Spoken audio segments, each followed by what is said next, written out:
Hello.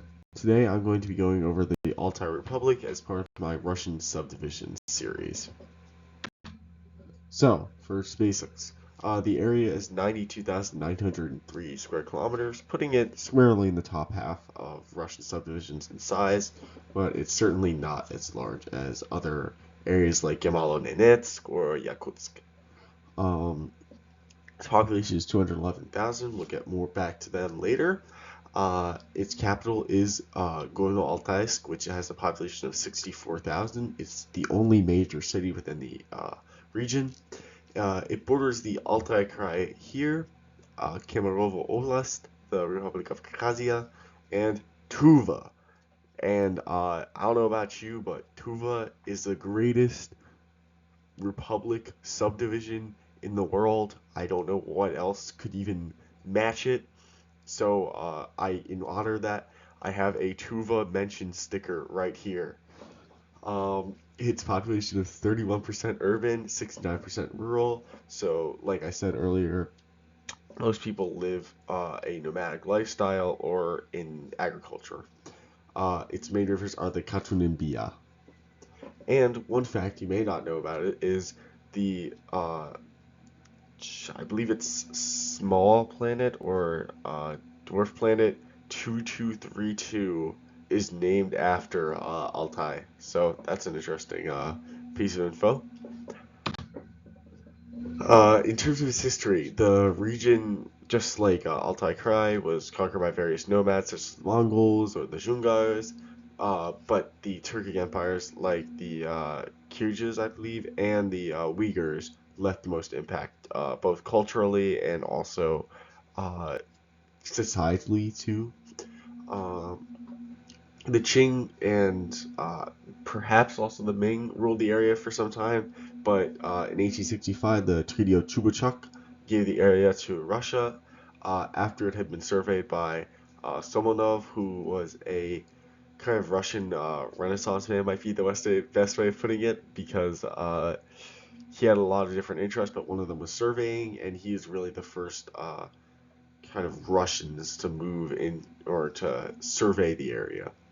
During the Russian Civil War, the Confederate Republic of the Altai was formed, which we'll get to on the next slide. And under the Soviets, the region was called the Uyghur Autonomous Oblast, and then the Gorno-Altai Autonomous Oblast, and the Gorno-Altai Autonomous Soviet Socialist Republic in 1991, just before the Union collapsed. Okay, so the Confederate Republic of the Altai. One other name for this is the Karakorum government, which you might be able to see from the last point I made. And it was formed amid the early 20th century growth of Akyang or Akjang. Unfortunately, there aren't too many resources on how to pronounce it, which is a form of Tengrism. You might know that if you learned about like the Mongols' religion when they were conquering most of Eurasia. But this kind of religion really was just more opposed to Russian rule, and it was kind of a religion of people who were like almost broken by the Russians. So it's actually a bit kind of sad to see how it came about, but it's also a pretty beautiful religion. We might get to more of it later. But one thing this actually did remind me of when I was reading about it was the ghost dance in the USA, which was natives kind of dancing, having these rituals after they had been conquered and beaten down by U.S. troops, where they would kind of have this expectation of the U.S. to just be wiped out and for them to go back to their way of life. But it was violently repressed by the U.S., similarly to Russia violently suppressing it in the Altai region. And the Altai saw this as a way to reinstate the Oirat or Zunga or Mongolian Empire, depending on which one.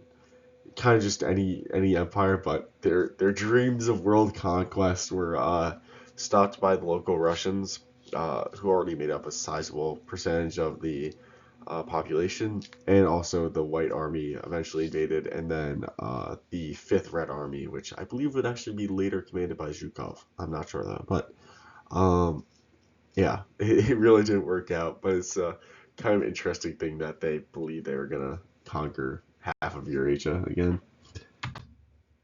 So, once again, its area is certainly makes it one of the larger areas, but I think for Siberia or the Far East, it's not really a very large republic. So, it's much more sized like some of the larger European Russian oblasts, probably. And then, so it borders Mongolia, China, and Kazakhstan. So, despite actually those three borders, most of those regions are very similar to each other because they all have kind of that shared. I'm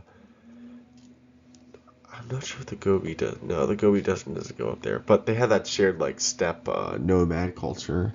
So it's not really. It's basically just like bordering the same kind of region on each side. Its highest point is Mount Beluga, which is right here. It's actually quite a beautiful mountain, and I believe it is sacred in the Akyang religion. So that's quite interesting.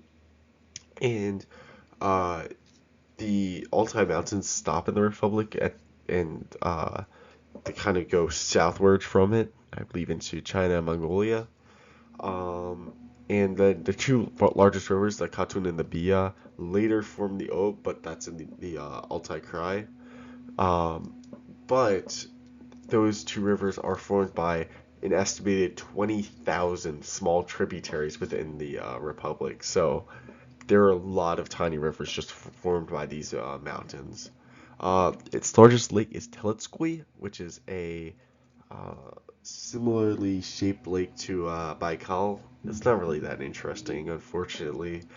But what is really interesting is the UNESCO World Heritage Site here, called the Golden Mountains of Altai, which is rumored to be a possible site of Shangri-La, if you're familiar with kind of that Tibetan Buddhist uh, belief in a like paradise. It's an interesting thing to learn about. But or if you're familiar with the original name for Camp David, which is another little piece of history there. So in terms of people and culture, like I said in the Altai Cry video, most Altai moved to the Republic during Soviet times due to collectivization and basically the Soviets just being uh, pretty terrible to them and looking down on them. But still, Russians are majority of the Republic at 53%. The Altai are at 37%, and there's a substantial Kazakh population at 6.4%. In addition, there are the Telengi and Dubalar groups, which share a lot with the Altai. The thing is, sometimes they've been considered part of the Altai, sometimes not. Sometimes, like the North Altaians are considered part of the Altai, sometimes not. So I'm just kind of keeping them separate here. And another group is also the Kumanditse, which you can see in this darker green here, are in the north. But in the kind of more populated north, you can definitely see where the Russians make up the large percentage of the population, including here at Gorno-Altaisk. But the Altai kind of inhabit these more rural areas. In addition, this passageway down to is, I believe, near China and Mongolia. Um, the population has slightly declined, but it's actually better than a lot of Siberia, especially for how rural this area is. But it doesn't have much population in the first place because it's an 81st place in terms of population in Russia. Orthodoxy is the largest religion at 27%, but Tengrism and Akyang is at 13%.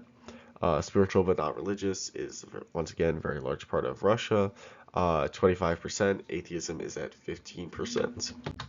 So, in terms of the Altai people, they, like I mentioned earlier, were very much inspired by the Turkic and Mongolian peoples who invaded their area, especially their dress. I personally love this kind of nomadic costume almost in terms of how much work is just put into it. I think it's just a beautiful thing.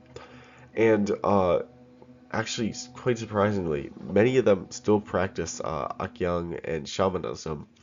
I believe this is a shaman right here, so it's quite interesting that that still exists within their culture, unlike many other indigenous groups within Russia. Um, Stalin, of course, being Stalin, during World War II, accused him of being pro-Japanese, which we'll get more to the consequences of that later. But in total, there are only 85,000 of them in the world, which is actually really low. I mean, in terms of uh, both the Russian population, but also the world population. I mean, it's already rare to meet one in Russia, outside even in the Altai Krai, and the Altai Republic is also like not majority of them. So they're really a small but extremely unique group, which I think is quite interesting. So in terms of the capital, Gorno-Altaysk, the city was originally known as Olala when it was settled in 1824, and then when it came under the rule of the Soviets, it was known as Oiratura. So it's really changed a lot in terms of its name. Um, I believe it became Gorno-Altaysk in roughly like the 40s.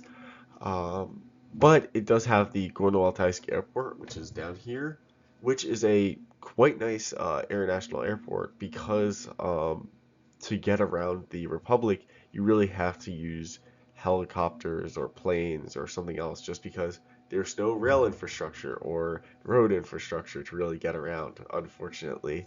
And this is actually quite an anomaly for Russia to not have rail infrastructure. Even some of the most isolated places in Russia will have a railway connected to the main railway at some point. So, not having it is kind of crazy. And it should give you an idea of just how isolated this republic is. But I did read on the Wikipedia article that Gorno-Altaysk has swimmable water and the tap water is safe, which that should paint you a picture of kind of level of standard of living within much of Siberia, just because that's really something that's considered a plus. So that's quite unfortunate within the region. Um, when we get to the flag, I just want you to keep this beautiful coat of arms in mind with the bow, the axe, and the spear, all beautifully done. These symbols of the Altai people, this very unique shield shape, I think. I believe similar to Tirana's shield. But anyways, just keep that beautiful shield in mind. So, in terms of its politics and economy, the Republic is ruled by Andrei Tochak from, say it with me, United Russia, who allegedly, in one of his posts as governor, ordered a hit on a blogger who it failed, and he basically got the nickname Shitty Tochak from that. So, he's a really kind of weird guy in terms of he's like a journeyman governor. I believe he started out in like Pskov, I think. I'm not too sure, but basically, even though he's the leader of this region, he's just been spending all this time in Ukraine, like propagandizing for the Russian government. So yeah, he's a weird like guy to learn about. It's just I don't know. Um, but United Russia controls 25 of the 41 seats within the legislature, so they can basically pass anything, and also all their opposition is just United Russia members. But on a better note, the legislature does actually have a cool name, which is El Kurultai, which comes from the Kurultai tradition from the nomads of Mongolia and Central Asian steppes. Um, so that's actually quite interesting how they acknowledge that cultural practice. And the republic, in terms of its economy, is mostly agricultural, either nomadic or settled agriculture. But tourism has actually grown a lot in the north, as we can see in that map of the populated areas, mostly being in the north, due to the expansion of the Gorno-Altaysk airport and a lot more resources for people who are trying to visit there. Oh, and one of the greatest claims to fame of the Republic is the Alakhinskoye mine, which is one of Russia's largest lithium mines. So I guess that's their top stuff out there. Maybe there just ain't too much else to do. So uh, that was pretty fun to read on their page. So their flag, I just want to know who designed this. Remember that beautiful symbol of Gorno-Altaisk we had, and then look at this, so bland, so like, oh, we put two stripes on here, two. They couldn't even put this as a different color. Nah, it's gotta be white. This is an atrocious flag for an ethnic republic, especially since the Altai have so many symbols within their culture and religions. To just put this as their flag is, who did this?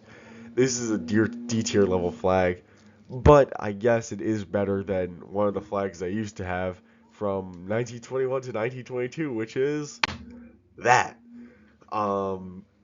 Yeah, probably good they changed that, even though I think it's associated with the Buddhist symbol. Yeah, probably good to not have that flag anymore. And onto the anthem, of course. So, in my opinion, the anthem is alright, but it's not really as good as the Republic. It's just like it's not too inspiring, compared to the anthem. But one thing it does brag about in it, I don't know if this is a mistranslation or something, but the Altai Republic has no tenacious taxes, so that's pretty nice. But overall, this is a C tier level. Like, it's alright, but man, they got to step their symbolism up here.